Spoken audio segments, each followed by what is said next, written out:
Assalamualaikum warahmatullahi wabarakatuh. Timur Tengah adalah kiblat umat Islam karena agama Islam muncul di sana.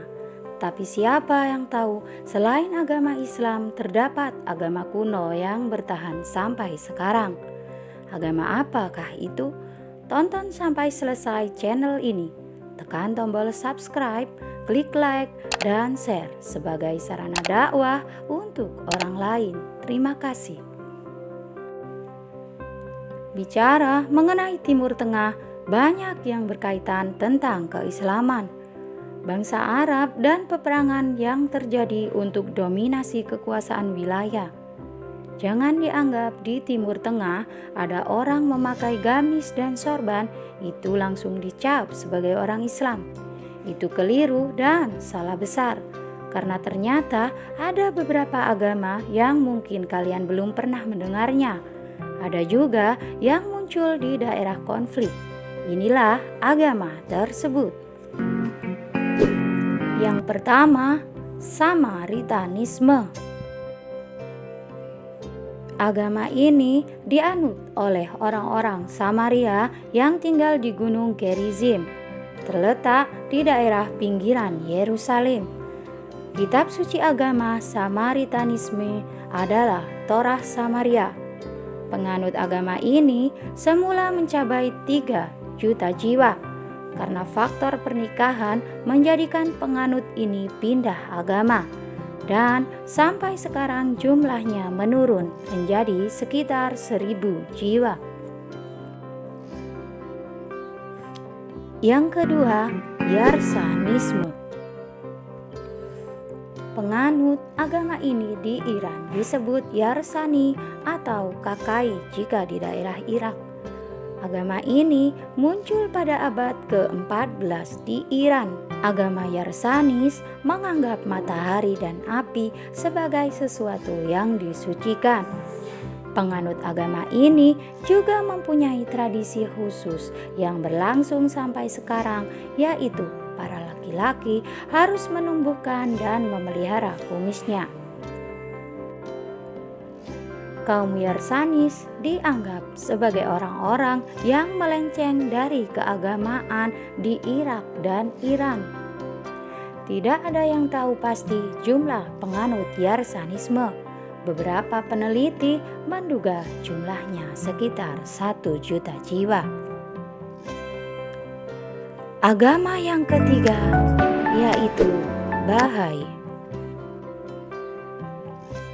Agama ini muncul dari seorang tahanan agama yang percaya bahwa dia adalah seorang nabi dan menyatakan dirinya sebagai Baha'ullah, yang artinya kemuliaan bagi Tuhan.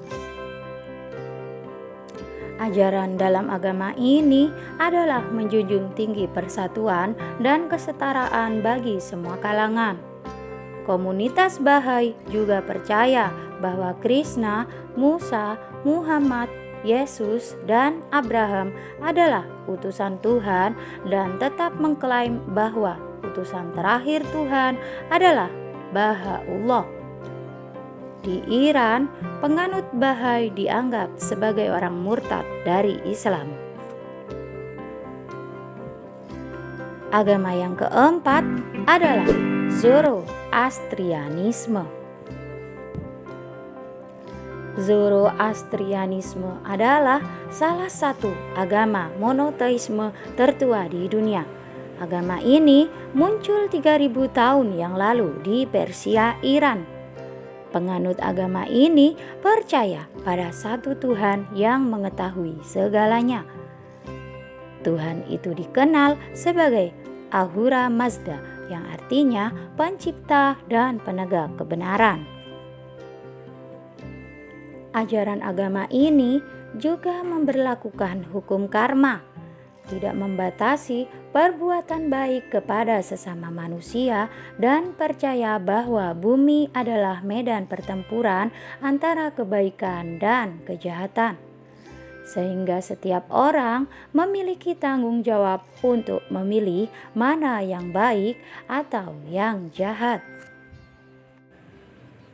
Agama yang kelima adalah Ali Ilah Bahaisme. Penganut agama ini memegang keyakinan bahwa Tuhan telah berinkarnasi di bumi. Salah satu reinkarnasi Tuhan adalah Ali bin Abi Thalib, menantu Nabi Muhammad SAW. Agama ini menggabungkan Islam Syiah dengan Zoroastrianisme. Agama ini pertama muncul di daerah Luristan, Persia, sekarang kawasan Iran. Agama yang keenam adalah Druze. Agama ini percaya tentang reinkarnasi, bahwa mereka akan terlahir kembali setelah kematian. Penganut agama ini juga mengagumi para filosof seperti Aristoteles dan Plato. Demikian juga terhadap Yesus dan Muhammad. Komunitas Druze yang awalnya berasal dari Mesir sekarang sudah tersebar hingga di Israel, Yordania, Lebanon, dan Suriah. Sebagai agama minoritas, para pemimpin Druze menjalin kemitraan politik dengan kelompok yang lebih kuat dan dominan, seperti bergabung dengan IDF, yaitu pasukan pertahanan Israel. Permintaannya hanya satu, yaitu asalkan negara dapat melindungi dan menghormati komunitas agama Druze. Hingga saat ini, kesepakatan tersebut masih berlangsung. Selanjutnya, agama yang ketujuh adalah Yazidi. Agama Yazidi percaya pada satu Tuhan yang telah mempercayakan dunia kepada 7 malaikat. Pemimpin 7 malaikat itu disebut Melek Taus. Ciri keagamaan penganut Yazidi yaitu ketika berdoa menghadap matahari. Saat doa siang, mereka menghadap tempat suci mereka di kota Lalis, Irak. Para penganut agama lain banyak yang menentang agama Yazidi. Mereka mengklaim bahwa Melek Taus adalah iblis dan menganggap Yazidi sebagai kultus pemuja setan. Selanjutnya, agama yang ke-8 adalah Mandeanisme. Muncul pada abad ketiga. Agama Mandeanisme adalah agama rahasia di Irak. Agama ini memuja Yohanes Sang Pembaptis dan tokoh-tokoh Alkitab lainnya seperti Adam, Hebel, dan Nuh. Penganut Mandeanisme berdoa menghadap bintang utara. Mereka juga cinta damai dan memegang keyakinan bahwa hanya Tuhan yang berhak mengambil nyawa seseorang. Selama terjadi konflik di Timur Tengah, penganut agama ini sering mengalami penganiayaan agama selama beberapa dekade, sehingga memaksa mereka untuk hidup menyendiri di Assalamualaikum warahmatullahi wabarakatuh. Agama Bahai memiliki kitab suci yang diberi nama Kitab Al-Aqdas. Mereka menganggap sebagai kitab tersuci dibandingkan kitab-kitab sebelumnya yang pernah diturunkan. Kesuciannya mengalahkan Al-Quran, Taurat, Injil, dan Zabur.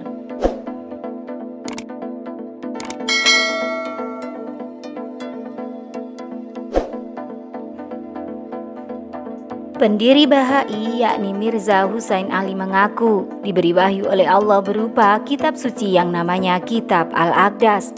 Artinya tersuci atau paling suci. Mirza Husain Ali menggelari dirinya dengan Baha'ullah. Baha yang dimaksud yakni keindahan atau penampakan keindahan Allah. Inilah korelasi dan alasan disebut pengikut Bahaiyah. Agama Bahai membangun pemikirannya di atas sekte Babiyah. Sementara Babiyah didirikan oleh Syekh Ali Muhammad As-Sairazi. Dia menggelari dirinya sebagai albab atau pintu yang artinya perantara Imam Mahdi versi Syiah, lalu mengaku sebagai orang yang diberi wahyu oleh Allah. Dalam kitab suci Al-Aqdas sering menukil kitab suci dari Syekh Ali Muhammad Az-Zairazi yang berbahasa Arab, dan banyak yang bahasnya kitab tersebut bernama Al-Bayan. Namun lama-kelamaan kitab tersebut sampai kepada orang Arab. Disebutkan bahwa kitab tersebut dibuat oleh orang yang tidak mengetahui kaidah bahasa Arab. Ketika Syekh Ali Muhammad Az-Zairazi akan meninggal dunia, dia memiliki beberapa murid yang ditugaskan untuk mendakwahkan keyakinannya. Pada saat itu, Mirza Husain Ali sudah masuk ke dalam sekte Babiyah, namun tidak termasuk murid yang ditugaskan. Mirza Husain merasa terpukul dan berusaha masuk ke dalam kepemimpinan. Atas tipu muslihat dan kecerdikannya, dia masuk ke dalam muktamar dan akhirnya memegang kekuasaan. Padahal Syekh Ali Muhammad Az-Zairazi tidak pernah mewariskannya.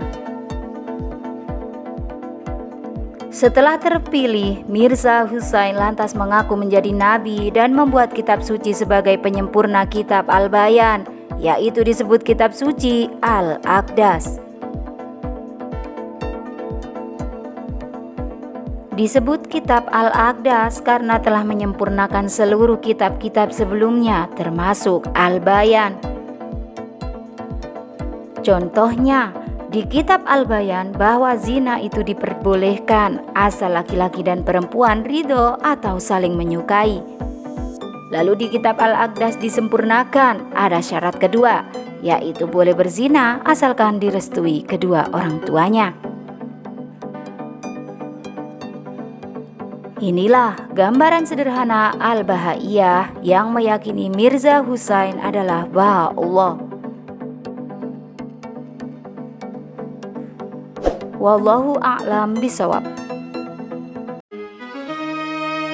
Assalamualaikum warahmatullahi wabarakatuh. Apakah Anda pernah dengar tentang Sikhisme atau agama Sikh?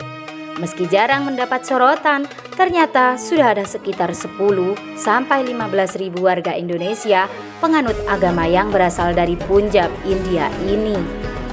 Nah, supaya kamu tidak salah memahami apa itu agama Sikh, tonton terus channel ini, tekan tombol subscribe, klik lonceng, dan share. Terima kasih. Sebagian orang menilai Sikhisme lahir dari perpaduan Islam dan Hindu.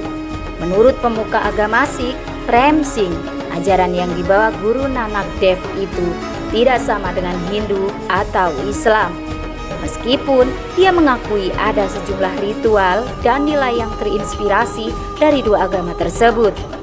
Berikut ini fakta tentang agama Sikh. Pertama, percaya terhadap Tuhan yang Maha Esa. Agama Sikh pertama kali muncul di Punjab, India Utara pada tahun 1469. Ada 10 sosok yang dianggap sebagai nabi dengan sebutan guru di bagian awal namanya. Nabi yang terakhir yaitu Guru Gobind Singh yang meninggal dunia pada 7 Oktober 1708. Esensi Sikhisme adalah percaya terhadap keesaan Tuhan. Di mana Tuhan berada? Sikhisme meyakini Tuhan ada pada setiap ciptaannya, termasuk di dalam diri manusia. Pernyataan itu serupa dengan hadis yang menjadi landasan kelompok tasawuf yang merupakan penganut sufi dalam Islam, yaitu barang siapa yang mengenal dirinya, maka dia mengenal Tuhannya. Kami percaya Tuhan itu punya berbagai nama, walau Tuhannya itu sendiri hanya satu. Di dalam kitab suci Guru Granth Sahib ada istilah Allah juga, tapi yang biasa digunakan adalah Wahai Guru. Sikh itu diajarkan untuk menemukan Tuhan yang bersemayam di dalam setiap ciptaannya. Tutur Prem.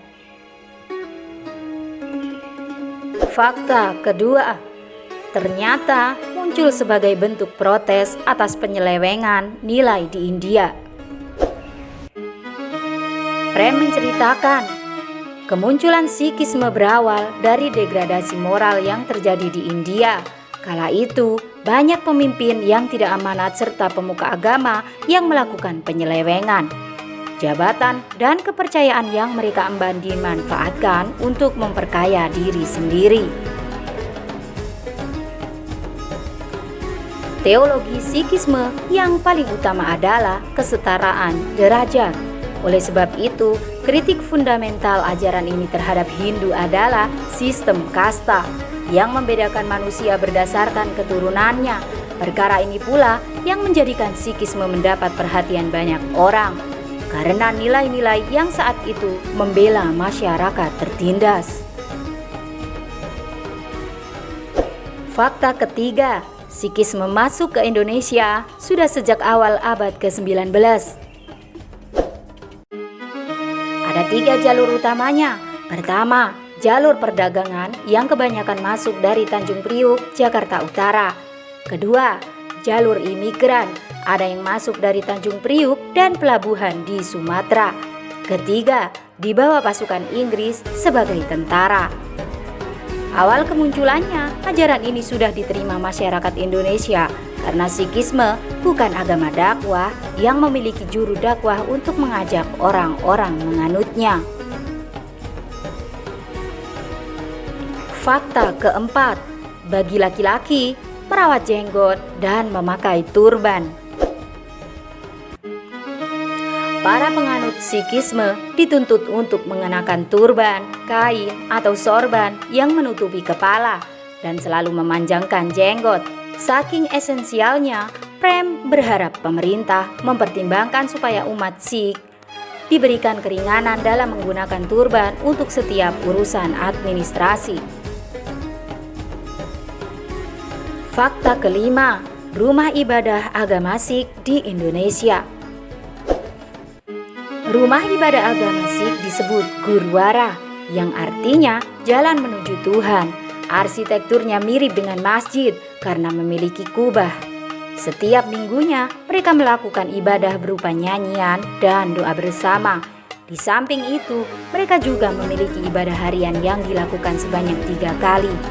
Saat bangun tidur di waktu subuh, saat terbenamnya matahari, dan sebelum tidur. Untuk rumah ibadah, saat ini jumlahnya ada 11 yang terbesar di Pulau Jawa dan Sumatera. Untuk administrasinya di Kementerian Agama, Gurdwara masuk dalam agama Hindu karena praktik ibadahnya dinilai memiliki beberapa kesamaan. Hal inilah yang menyebabkan pembangunan Gurdwara tidak pernah bermasalah. Selain itu, Gurdwara juga dimanfaatkan sebagai tempat pendidikan keagamaan bagi anak-anak. Wallahu a'lam bishawab.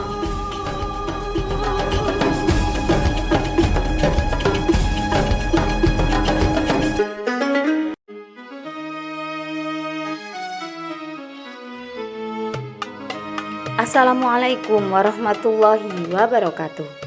Agama Drus berkembang sejak abad ke-10 pada zaman Syiah Ismailiyah, yaitu sebuah gerakan filsafat yang didasarkan pada Bani Fatimiyah. Lantas, apakah Drus merupakan aliran dalam Islam? Untuk mengetahuinya, tonton terus channel ini, tekan tombol subscribe, klik lonceng, dan share. Terima kasih.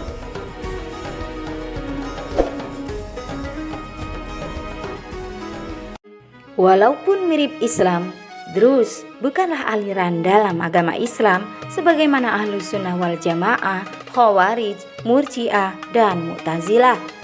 Karena agama Drus menciptakan kitab suci, akidah, tempat ibadah, dan ketuhanan sendiri yang sama sekali baru. Agama ini dipengaruhi oleh filsafat Yunani dan Gnostisisme serta kekristenan.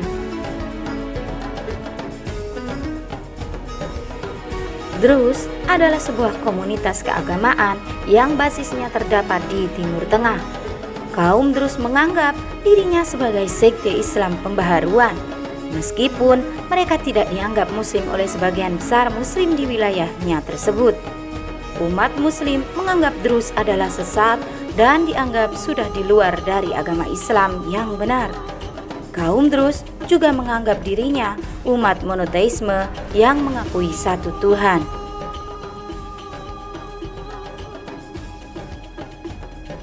Agama Druze didirikan oleh Muhammad bin Ismail Nastakin Ad-Darazi. Ad-Darazi diyakini memiliki darah Persia karena sebutan Ad-Darazi berasal dari bahasa Persia.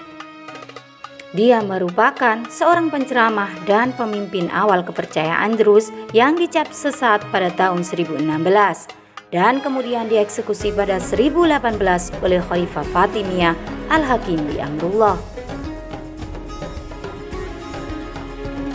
Sebagian besar pengikut Druze berada di Lebanon dan sebagian terdapat di Israel, Suriah, dan Yordania. Ada pula komunitas sebagai kaum ekspatriat yang terdapat di Australia, Inggris, Amerika Serikat, Kanada, Afrika Barat, dan Amerika Latin.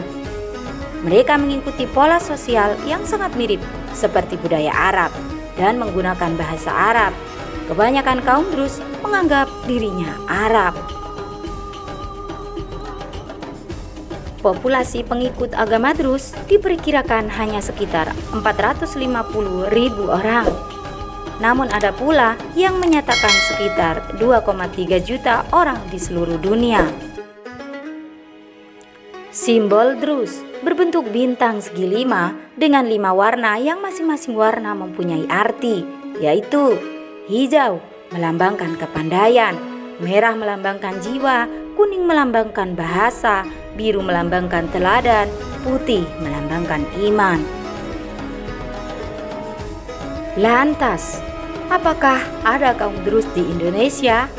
Untuk saat ini, belum ada laporan atau informasi pengikut Druze di Nusantara ini. Tidak seperti pengikut Syiah atau Ahmadiyah yang sudah terlibat di Indonesia. Wallahu a'lam. Assalamualaikum warahmatullahi wabarakatuh. Siapa yang belum mengenal tentang agama Druze? Druze adalah kelompok minoritas di Timur Tengah yang paling dekat Yahudi, juga paling taat pada pemerintahan Yahudi. Lantas, apakah itu agama Druze? Tonton terus channel ini, tekan tombol subscribe, klik like, dan share. Terima kasih.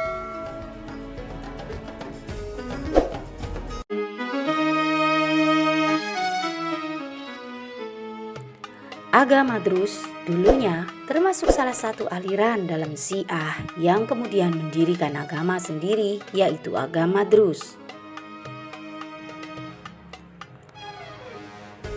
Seperti sejumlah kelompok etnis lain di Timur Tengah seperti Kurdi, suku Druze tinggal di beberapa negara yang berbeda. Mereka dipisahkan oleh perbatasan setelah pecahnya Kekaisaran Ottoman pada awal 1920-an. Berikut adalah fakta tentang agama Druze. Pertama, asal mula agama Druze.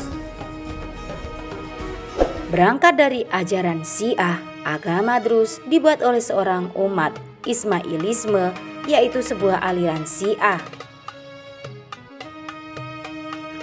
Mereka mengumpulkan pemimpin-pemimpin dari seluruh dunia untuk membuat pergerakan persatuan pada awal abad ke-11 dengan memasukkan unsur-unsur Islam, Hindu, dan bahkan filsafat Yunani klasik. Pendiri agama Druze bernama Muhammad Ad-Darazi. Konsep Druze tentang keilahian dinyatakan oleh mereka untuk menjadi salah satu kesatuan yang ketat dan tanpa kompromi. Doktrin Druze yang utama yaitu menyatakan bahwa Tuhan itu lahir dan melahirkan. Kedua, kitab suci. Kitab suci umat Druze adalah kitab Al-Hikmah yang bersumber dari Al-Quran. Bahkan pengikut Druze sangat fasih berbicara dengan bahasa Arab.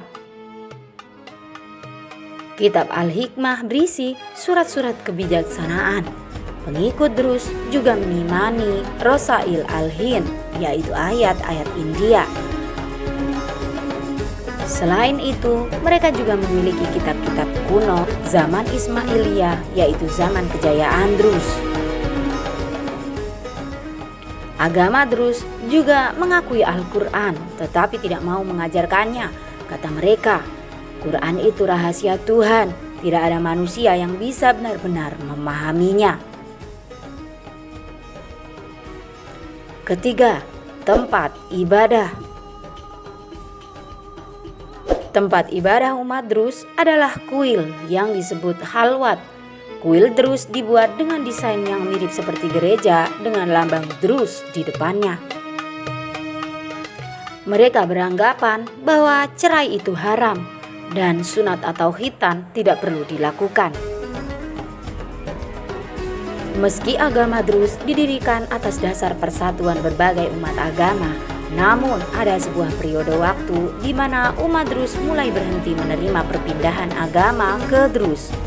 Hingga saat ini, seorang non-Drus tidak bisa berpindah agama ke Drus. Umat Drus harus lahir dari kedua orang tua yang juga Drus.